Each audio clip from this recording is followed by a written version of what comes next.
Belajar berbelas kasihan. Refleksi pagi 1833. Apa yang disampaikan Rasul Paulus tentang Epafroditus kepada jemaat Filipi? Mari dengar Filipi 2 ayat 26 dan 27. Karena ia sangat rindu kepada kamu sekalian dan susah juga hatinya, sebab kamu mendengar bahwa ia sakit. Memang benar ia sakit dan nyaris mati, tetapi Allah mengasihani dia, dan bukan hanya dia saja, melainkan aku juga, supaya duka citaku jangan bertambah-tambah. Saudara-saudara, jemaat Filipi rupanya cukup gelisah sewaktu mendengar Epafroditus, utusan jemaat Filipi itu, telah jatuh sakit bahkan nyaris mati.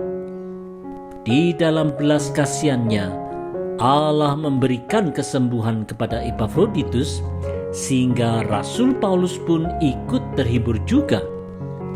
Belas kasihan Allah memang membawa kelegaan bagi semua.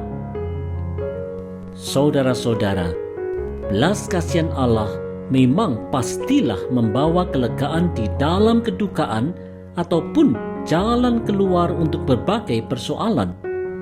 Belas kasihanlah yang telah mendorong Kristus untuk melakukan mujizat 5 roti 2 ikan bagi 5.000 orang di Matius 14 ayat 14, ataupun menyembuhkan seorang yang sakit kusta di Markus 1 ayat 41. Belas kasihan Allah yang ditunjukkan dalam tindakan Kristus ini haruslah sungguh-sungguh menjadi sumber inspirasi kita semua.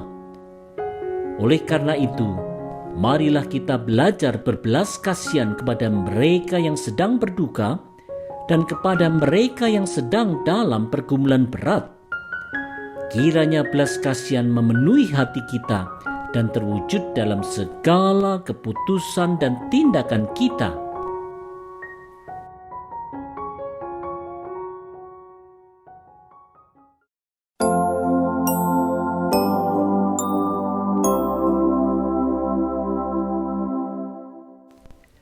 Keputusan bijak yang menggembirakan.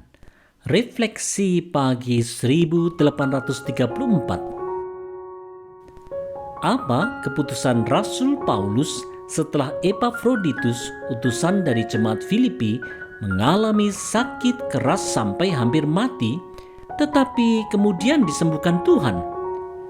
Mari lihat Filipi 2 ayat 28. Itulah sebabnya aku lebih cepat mengirimkan dia, supaya bila kamu melihat dia, kamu dapat bersukacita pula dan berkurang duka citaku.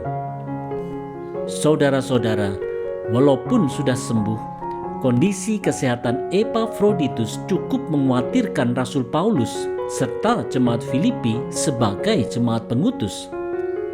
Karena itu, Rasul Paulus memutuskan untuk mengutus Epafroditus kembali ke jemaat Filipi. Keputusan ini merupakan keputusan bijak yang menggembirakan semua pihak, baik Epafroditus, Rasul Paulus, maupun jemaat Filipi. Saudara-saudara, sebuah keputusan bijak yang diambil di dalam hikmat Tuhan demi kemuliaan Tuhan tentu saja akan membawa kegembiraan bersama. Sebaliknya, bila sebuah keputusan itu diambil atas dasar niat jahat ataupun keinginan untuk membela kepentingan diri sendiri saja, maka keputusan seperti itu pasti akan menimbulkan berbagai permasalahan yang bisa berujung pada perselisihan. Oleh sebab itu, marilah kita memuliakan Tuhan dalam setiap keputusan yang kita ambil. Dalam setiap keputusan kita, janganlah sekali-kali ada niat buruk terselip di hati kita, dan janganlah kita hanya mengikuti hawa nafsu kedagingan kita. Marilah kita terus berupaya memuliakan Tuhan dalam setiap keputusan kita.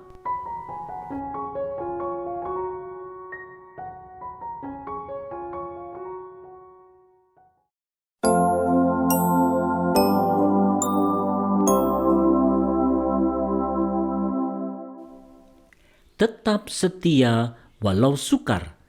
Refleksi pagi 1835. Mengapa jemaat Filipi perlu menyambut Epafroditus dengan sukacita dan hormat? Mari dengar nasihat di Filipi 2 ayat 29 dan 30. Jadi sambutlah dia dalam Tuhan dengan segala sukacita dan hormatilah orang-orang seperti dia. Sebab oleh karena pekerjaan Kristus, ia nyaris mati dan ia mempertaruhkan jiwanya untuk memenuhi apa yang masih kurang dalam pelayananmu kepadaku. Saudara-saudara, jemaat Filipi mengutus Epafroditus untuk melayani Rasul Paulus di tahanan. Sewaktu di Roma, Epafroditus kemudian jatuh sakit, nyaris mati, kemudian sembuh. Rasul Paulus hendak mengutusnya kembali ke jemaat Filipi. Pelayan Tuhan yang setia seperti Epafroditus memang layak dihormati dan disambut dengan sukacita. Saudara-saudara, kesetiaan dalam pelayanan meskipun menghadapi banyak tantangan, bahkan sampai mati sekalipun, adalah sifat yang harus dipupuk dalam diri setiap pelayan Tuhan. Inilah yang dinyatakan oleh Yesus Kristus kepada jemaat di Smyrna di Wahyu 2 ayat 10.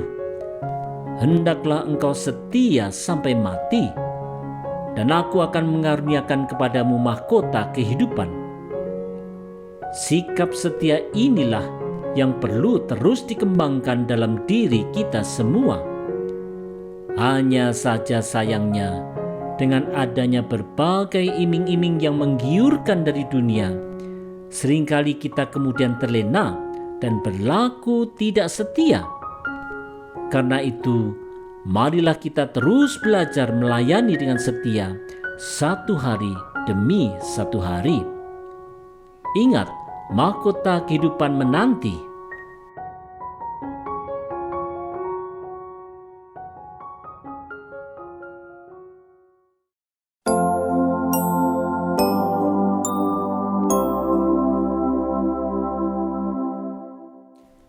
Bersukacita dalam Tuhan.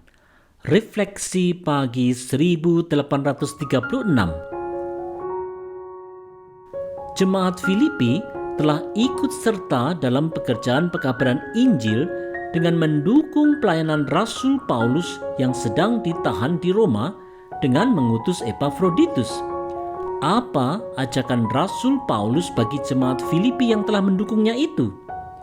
Mari dengar ajakan Rasul Paulus di Filipi 3 ayat 1a. Akhirnya saudara-saudaraku, bersukacitalah dalam Tuhan. Saudara-saudara, di Kisah Para Rasul 28 ayat 30 dan 31 diceritakan bagaimana Rasul Paulus ditahan selama 2 tahun di rumah yang disewanya. Meskipun ditahan, ia dengan terus terang dan tanpa rintangan dapat memberitakan Injil dan mengajar. Statusnya sebagai tahanan rumah itu tidak mengurangi semangatnya dan tidak menghilangkan rasa sukacitanya.